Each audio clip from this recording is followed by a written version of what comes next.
Hello students, मैंने कल आपको एक्टिव से पैसिव में चेंज करने के रूल्स बताए थे, लिखाए भी थे। अब स्टेप बाय स्टेप एक एक टेंस को पढ़ेंगे।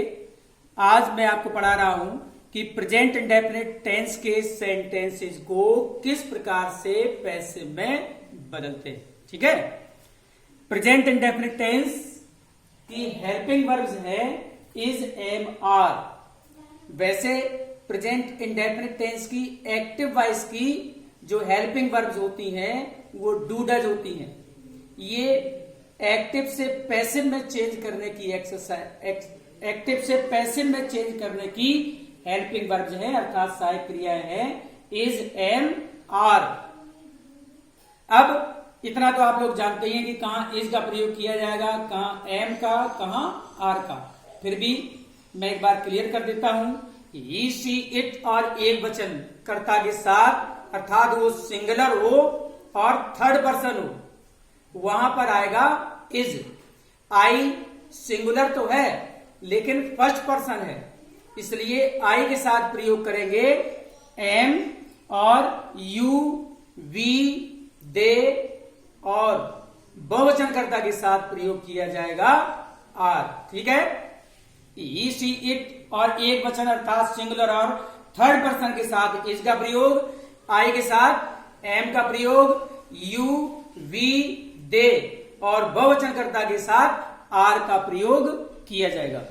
एग्जाम्पल से समझने से पहले एक चीज और समझ लीजिए कि जैसा सेंटेंस दिया होता है पैसिव भी वैसा ही बनता है। अर्थात सेंटेंस अगर पॉजिटिव या अफर्मेटिव होगा तो पॉजिटिव या अफर्मेटिव पैसिव बनेगा, नेगेटिव अगर होगा तो नेगेटिव पैसिव बनेगा, इंटेरोगेटिव सेंटेंस होगा तो इंटेरोगेटिव पैसिव बनेगा। ठीक है, आइए देखते हैं। First sentence, my mother loves me very much. My mother loves me very much, मेरी मां मुझे बहुत प्रेम करती हैं। किसको? मुझे।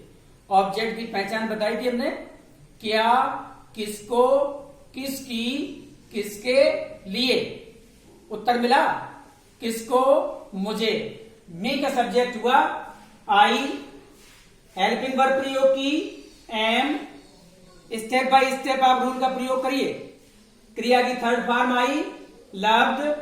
अब जो अदर वर्ड्स में दिया हुआ अर्थात एडवर्ब वो आ गया वेरी मच। अब लिखा बाई और उसके बाद जो सब्जेक्ट है माय मदर, उससे पहले हमने बाई का प्रयोग कर दिया। सेंटेंस बना I am loved very much by my mother. अब आपके दिमाग में एक प्रश्न अराइज हो सकता है कि ये वेरी मच का प्रयोग आखिर लव्ड के बाद ही क्यों किया गया, by my mother very much क्यों नहीं हो सकता। तो मैं आपको बता दूं कि वेरी मच एडवर्ब है और एडवर्ब का प्रयोग या तो वर्ब से पहले आता है या वर्ब के बाद। कुछ एडवर्ब ऐसे होते हैं जो वर्ब से पहले आते हैं और कुछ एडवर्ब ऐसे होते हैं जो वर्ब के बाद आते हैं। वर्ब से पहले प्रयोग किए जाने वाले एडवर्ब्स जैसे ever, never, rarely, seldom, generally, almost, always, ये ईटीसी ऐसे एडवर्ब्स हैं जो वर्ब से पहले प्रयोग किए जाते हैं, बाकी वर्ब के बाद। मान लीजिए यहां एडवर्ब ना भी होता, दूसरा कोई पार्ट्स ऑफ स्पीच होता, तो भी आप ये ध्यान रखिए कि जो अदर वर्ड्स है, अदर वर्ड्स, अब जब मी ऑब्जेक्ट आप यहां पर ले आ रहे हैं तो अकॉर्डिंग टू रूल वर्ब के बाद यही तो बचता है, अदर वर्ड्स ही बचता है। तो अदर वर्ड्स आप पहले प्रयोग करें, बाई और ऑब्जेक्ट बाद में प्रयोग करें। कुछ स्टूडेंट्स ऐसा डिस्कस कर सकते हैं कि क्या बाई और ऑब्जेक्ट के बाद में अदर वर्ड्स प्रयोग करने से सेंटेंस गलत हो सकता है। जी हां, कभी कभी सेंटेंस गलत भी हो सकता है। जैसे इसी सेंटेंस में अगर आपने वेरी मच बाद में लिखा, ऐसा किया I am loved by my mother very much, तो ये सेंटेंस रॉन्ग हो सकता है। इसलिए आप लोग ध्यान रखिए कि जो वर्ब के बाद ऑब्जेक्ट होता है, ऑब्जेक्ट का सब्जेक्ट बना लिया जाता है अदर वर्ड्स आप वर्ब के बाद में ही प्रयोग करें, ये मेरा आपके लिए सजेशन है, ठीक है। सेंटेंस बना, I am loved very much bye my mother. Next sentence, she does not wash her dirty clothes, वह अपने गंदे वस्त्र नहीं धोती है। क्या? अपने गंदे वस्त्र क्या नहीं धोती है? अपने गंदे वस्त्र। तो हुआ हर डर्टी क्लॉथ्स ऑब्जेक्ट। अब अकेला अगर हर होता तो सब्जेक्ट हो जाता सी। ऑब्जेक्ट हर तो अकेला है नहीं, ऑब्जेक्ट है हर डर्टी क्लॉथ्स, तो पूरा लिखा जाएगा हर डर्टी क्लॉथ्स। कुछ स्टूडेंट्स इस तरह के सेंटेंस में गलती कर देते हैं, तो हर का उन्होंने सी कर दिया, फिर आगे डर्टी क्लॉथ कहां जाएगा? पूरे ऑब्जेक्ट को समझने की आवश्यकता है। सब्जेक्ट बना हर डर्टी क्लॉथ्स, बहुवचन हुआ, सहायक क्रिया जुड़ गई आर। अब ये देखिए सेंटेंस नेगेटिव है, यहां डज नॉट लगा है तो यहां आर नॉट हो जाएगा, कोई प्रॉब्लम नहीं है। जैसा सेंटेंस है वैसे पैसे में बदलिए। Her dirty clothes are not washed, third form I by her. C का ऑब्जेक्ट हर होता है, कल लिखा है कि सब्जेक्ट ऑब्जेक्ट, तो बाई जोड़ दिया और सी का ऑब्जेक्ट लिख दिया हर। सेंटेंस बना her dirty clothes are not washed by her. Next sentence, he never tells lie, वह कभी झूठ नहीं बोलता है। क्या? झूठ। ए लाई हुआ ऑब्जेक्ट, लाई एक वचन है, साइक्रिया जोड़ी इज, अब नेवर है तो नेवर आ जाएगा। A lie is never told, tell का third form, a lie is never told by him. He का ऑब्जेक्ट हुआ him, a lie is never told by him, ठीक है। Next sentence, do you like novels, क्या तुम उपन्यास पसंद करते हो? क्या? उपन्यास मेरा ऑब्जेक्ट। अब ये सेंटेंस देखिए, ये इंटेरोगेटिव सेंटेंस है ना। इंटेरोगेटिव सेंटेंस है तो पैसिव भी इंटेरोगेटिव ही बनेगा।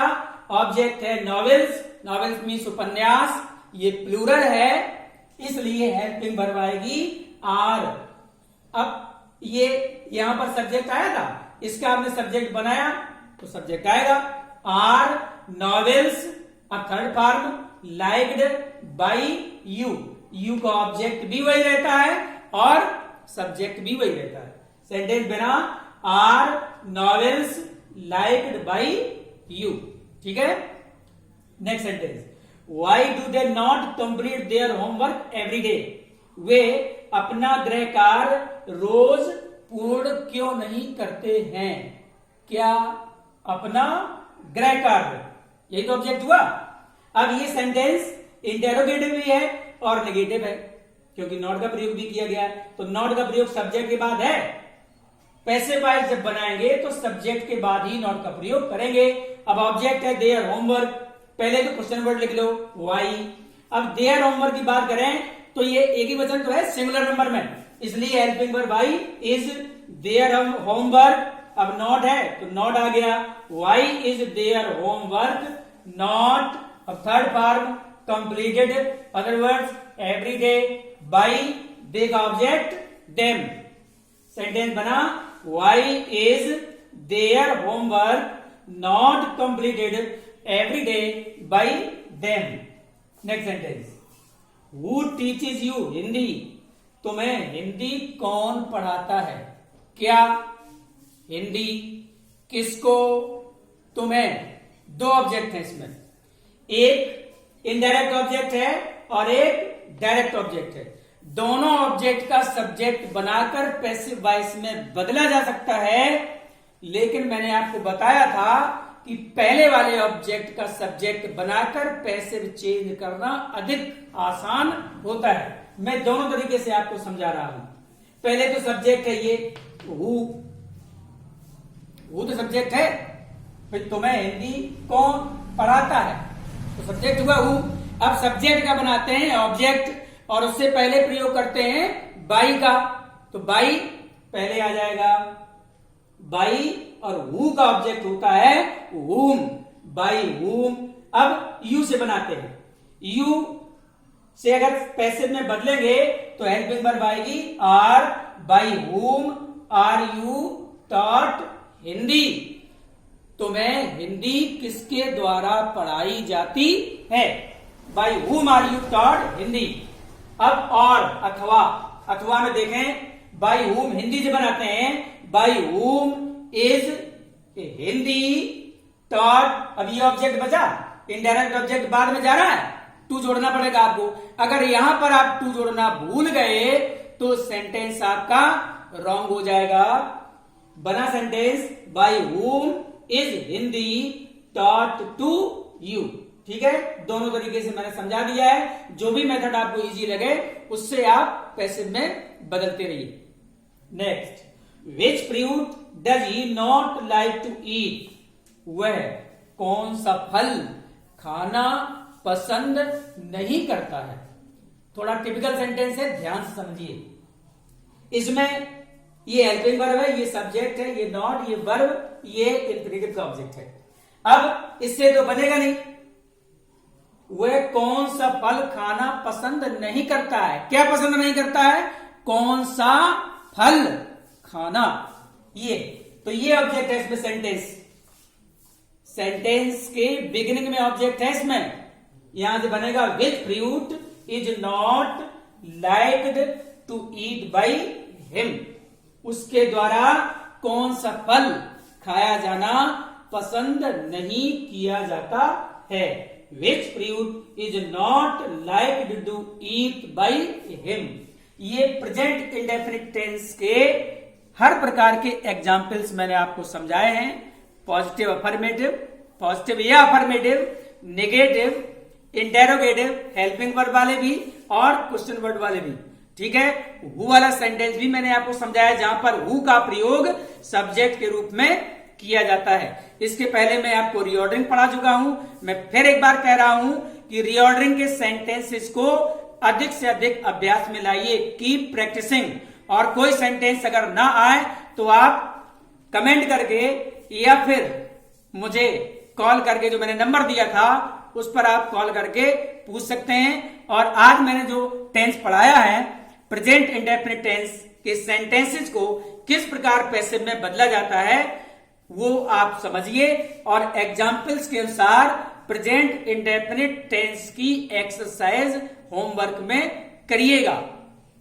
और अगर कोई सेंटेंस नहीं भी समझ में आता है तो दोनों मेथड से कमेंट करके या ऑफलाइन कॉल करके आप मुझसे सेंटेंस पूछ सकते हैं। जो भी सेंटेंस आपको कठिन लगता है, चाहे प्रेजेंट इंडेफिनिट टेंस का हो, आज मैंने प्रेजेंट इंडेफिनिट टेंस पढ़ाया है तो ये आपकी मॉरल ड्यूटी है कि अभी प्रेजेंट इंडेफिनिट टेंस के बारे में ही पूछें। हाँ, इतना जरूर है कि वो किसी भी क्लास से बिलोंग करता है, चाहे वो 9th हो, 10th हो, 11th हो, 12th हो। जो सेंटेंस आपको सबसे कठिन लगे, जो सेंटेंस आपको सबसे कठिन लगे कि हाँ ये सेंटेंस हमें पैसिव में बदलना नहीं आ रहा है, वो सेंटेंस आप मुझसे पूछ सकते हैं। I will try my best to satisfy you.